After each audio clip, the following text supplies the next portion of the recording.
Alors, rassurez-vous, je ne vais pas parler anglais. Nous voulions, Léane et moi, exprimer d'abord toute notre gratitude au réseau des INSPE pour avoir eu la chance d'être grands témoins des 9 webinaires et de ces 2 journées qui forment au final un ensemble tout à fait homogène, où se sont rencontrés les chercheurs, les formateurs, les enseignants, les décideurs politiques et institutionnels, tous et toutes réunis par le réseau des INSPE pour plonger ensemble, c'était l'invitation, au cœur de l'articulation recherche, formation, terrain. Ce printemps 2025 est résolument placé sous le signe du partage, de la reconnaissance mutuelle et surtout de la de la co-construction, de la co-situation, la coopération, la coproduction, la coproblématisation. Est-ce que c'est une anaphore? Je demande une vérification. Selon Roxane Gagnon et Sonia Floré, qui étaient elles-mêmes en référence à Desgagnés, Bernard et Martinant, et je me permets de dire pour cela que nous ne pourrons pas citer toutes les personnes dont nous avons pioché les verbatims pour des questions de temps, et nous vous remercions de votre empathie d'une part pour considérer que ces verbatims mettent en valeur le travail collaboratif de plusieurs ensembles de formateurs, de chercheurs, d'enseignants, mais aussi le travail de chacun. Et nous vous remercions aussi voilà, toutes les deux, Léane et moi, pour votre empathie aussi sur le temps de préparation que nous avons fait avec beaucoup de sérieux, mais de ce témoignage. Donc nous étions à la co-pratique, la co-planification, le co-enseignement qu'a esquissé le projet autour d'Amaël André et son équipe. Co-évaluer, être en co-développement avec Anne Gombert et Julie Perron, c'est dire finalement toute la fraternité qu'il y a autour des projets de recherche, de formation, d'éducation qui nous animent aujourd'hui. Nous vous proposons 3 axes systémiques que nous avons relevés, parce que nous avons fait le choix de ne pas revenir sur un plan chronologique, mais davantage de dessiner les zones de défi de la recherche collaborative. Dans un second temps, si on fait ça, ça marche ? Normalement. Waouh, super, la technique. Donc, faire entendre la voix de la recherche et monter dans le train de l'IA, sachant que beaucoup de participants ont pris le métro en sens inverse dans les derniers jours, je tiens à le signaler. Et enfin, de parler d'une éthique, en plus c'est vrai, et nous deux aussi, donc d'une éthique de la recherche centrée sur les besoins. Est-ce que tu veux commencer, Léane ? Je vais commencer donc par décrire les zones de défi de la recherche collaborative que l'on a notées. Donc, une des forces de ce printemps a été de rendre visibles les zones de défi des recherches articulant recherche, formation et terrain. Et les recherches collaboratives, nous avons pu noter, sont marquées par une existence finalement de complémentarité entre un temps court et un temps long, entre les exigences de l'évaluation académique et les effets visibles sur 10 ans, comme par exemple dans Pégase ou Empirique.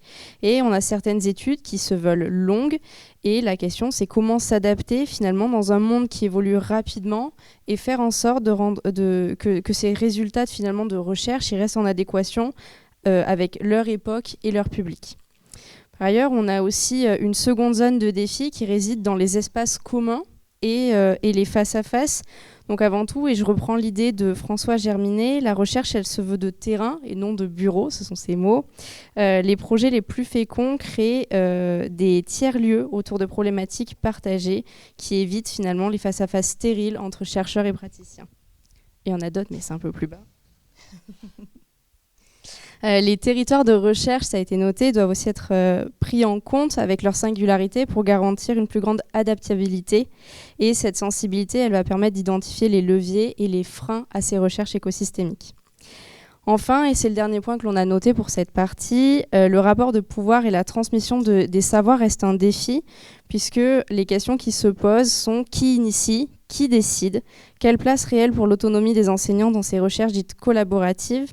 Gagnon et Floré ont justement mis en lumière les notions d'horizontalité avec l'observation plutôt de dissymétrie de perspective, qui ne sont pas à penser, mais plutôt à penser comme des complémentarités. Et enfin, lors de sa présentation, M. Tricot a souligné les rôles et les fonctions que les différentes parties prenantes vont pouvoir exercer.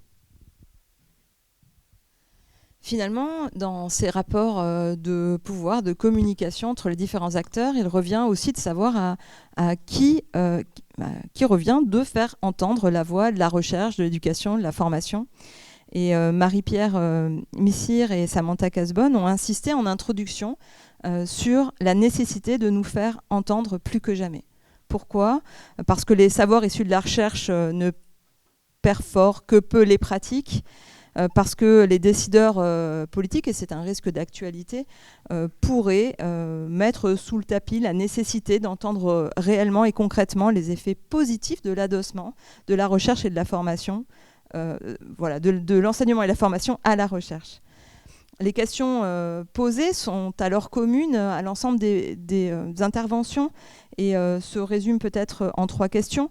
Comment rendre les recherches plus transparentes en communiquant autour des recherches, ce qu'ont fait l'ensemble des doctorants très brillamment il y a quelques instants. Comment produire des outils partageables à destination des communautés éducatives qui constituent des plus-values. Et enfin, comment mieux acculturer les enseignants à la recherche pour que justement ces outils puissent être mieux compris par les enseignants eux-mêmes. Passons donc à la 3e partie, une éthique de la recherche centrée sur les besoins. Donc un autre fil rouge a émergé au cours de ces journées sous la présentation de Pierre-Yves Oudéier, les usages de l'IA générative, avec leurs espoirs et leurs risques. Donc encore une fois, 3 piliers ont été identifiés pour que l'usage de l'IA fasse sens dans les classes.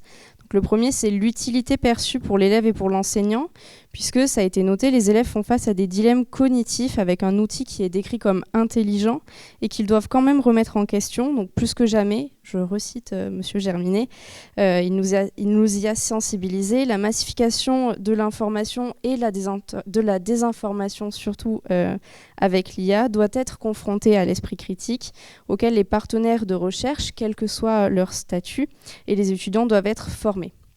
Ensuite, un deuxième point, c'est la facilité d'intégration dans les conditions réelles d'exercice. Les questions sont comment l'IA peut-elle être utilisée avec, pour et non pas contre l'enseignant. La table ronde sur la formation initiale à l'IA et par l'IA a soulevé des questions sur la formation liée à cet outil. Nous l'avons vu, c'est un outil qui n'est pas si jeune mais qui est en plein essor. Cette table ronde, elle est également venue interroger la pratique enseignante, son évolution grâce ou à cause de l'IA, et puis comment composer avec les représentations, les craintes, les espoirs, et comment la recherche et la formation seront-elles en moyen d'assurer cette transition. Le 3e point qui a été mentionné et sur lequel on va poursuivre, c'est l'éthique avec les biais, on l'a vu, les stéréotypes et l'équité d'accès.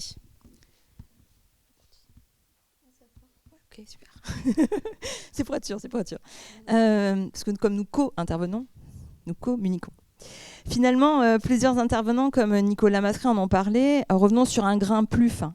Peut-on finalement parler du chercheur et de l'enseignant comme des catégories fixes ? Côté chercheur, prenons un indicateur. 3 doctorants sur 4 en face de moi qui viennent de produire de si brillantes prestations ont déjà été enseignants, ils l'ont écrit sur la notice, ou le sont encore. Côté enseignants, tous les enseignants qui sont aujourd'hui et demain, je l'espère, formés dans les INSPE, ont produit un mémoire de recherche. Cela souligne peut-être que nous pouvons utiliser ces mots de chercheurs et d'enseignants avec davantage de nuances et qu'il existerait peut-être un continuum entre les identités de chacun et les expériences professionnelles. Tout ce qui nous a été proposé finalement dans ce cycle de partage me pose une question. Est-ce que cela n'invoque pas la notion même d'empathie ? En effet, c'est ce qu'ont évoqué les différents participants. Une recherche collaborative ne leur semble possible qu'à condition d'une posture d'empathie humaine et institutionnelle entre acteurs pour permettre une véritable rencontre où chacun rend possible la création d'une culture commune, ce qui a été cité de très nombreuses fois, et finalement en se demandant « mais de quoi l'autre a-t-il réellement besoin ?» Pour finir et pour conclure, ce printemps nous rappelle, selon les mots de François Germinet, je crois qu'on a bien aimé vraiment cette communication, que transmettre autrement ce que l'on a appris, ce n'est pas si facile que ça. Finalement, les résultats de la recherche et les outils l'IA ne se transmettent pas. Chacun des enseignants les reconstruit, s'il le perçoit utile, et les recombine à ses propres compétences professionnelles.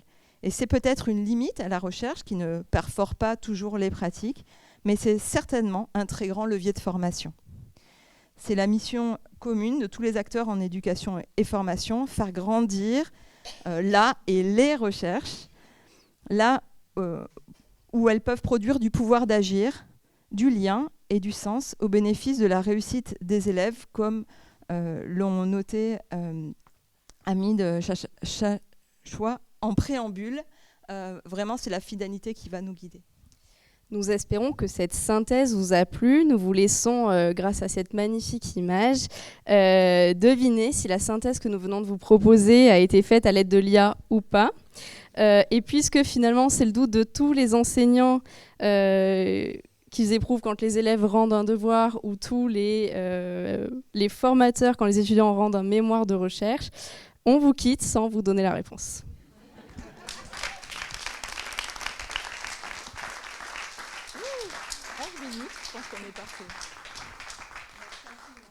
Merci à toutes les deux, c'était vraiment remarquable. Merci bien. C'est bon, merci. Bien, on arrive vraiment cette fois-ci à la fin. Je pense qu'on a passé 2 journées agréables, je l'espère, pour toutes et tous, riches. Monsieur le Président ? Oui. Heureusement. Ils vont finir par se lasser. Ils voient que pour les introductions et les conclusions. On m'a dit 5 minutes parce que les trains sont là. Donc non, mais même pas 5 minutes, simplement, je vous ai déjà tout dit. Donc je ne peux que redire ce que j'ai déjà dit. Donc ça, je vais radoter. Vous allez dire que je commence à vieillir, ce qui est vrai. Donc non, vraiment, ce que je peux dire, c'est que la réussite, je crois que tout le monde l'a dit. Et je ne peux que me faire l'écho de ce qui est dit par tout le monde. C'est une très grande réussite, une très belle réussite. Merci beaucoup, on te la doit, on vous la doit. Je l'ai déjà dit, donc je ne vais pas me répéter éternellement. Mais en tout cas, merci. Et puis vraiment, j'ai envoyé des SMS à des collègues tout à l'heure, pas pendant les prises de parole, entre les prises de parole, bien évidemment, mais pendant la pause. Et vraiment, je crois que je dis à tout le monde la même chose, que tout le monde a vécu ici. C'est la grande qualité de ce qu'on a pu voir tout au long de ces 2 jours. Bien sûr, les doctorants, c'est l'avenir, donc on se focalise toujours sur ce qui nous semble important, mais tout a été important, les différentes conférences, les différentes prises de parole. Alors ça s'inscrit bien sûr, je l'ai dit, dans un travail qui a été mené depuis Jacques Ginessier et Brigitte Marin quand ils ont construit. Je vois Nathalie Catellani qui est là, qui a pris une grande part aussi dans ce travail. Je l'ai dit, je crois qu'il n'est pas là aujourd'hui, mais notre collègue directeur de l'INSPE de Clermont, Ludovic Morge, aussi avait beaucoup travaillé là-dessus. Enfin, c'est tout un travail qui s'inscrit dans une durée. Et voilà, aujourd'hui, c'est un très grand succès. Donc vraiment, je ne peux que vous remercier. J'espère qu'on aura l'occasion, en tout cas, de vous revoir régulièrement, présenter vos travaux, qu'on pourra les suivre. On a vos noms, de toute façon, donc on va pouvoir vérifier ça et faire de la biblio.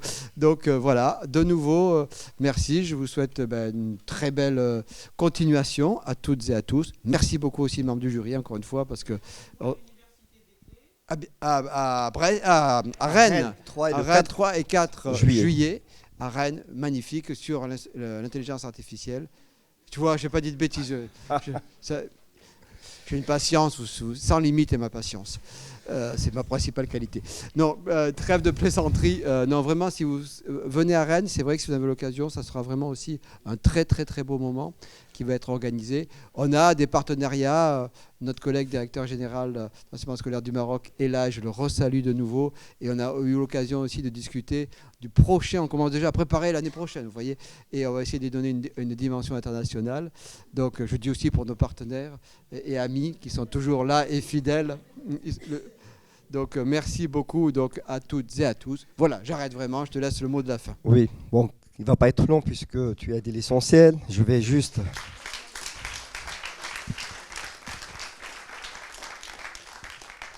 Je vais dire justement, c'était, je pense, la qualité des interventions, mais aussi la participation, parce que vous avez été nombreux à venir, rester pour les 2 journées.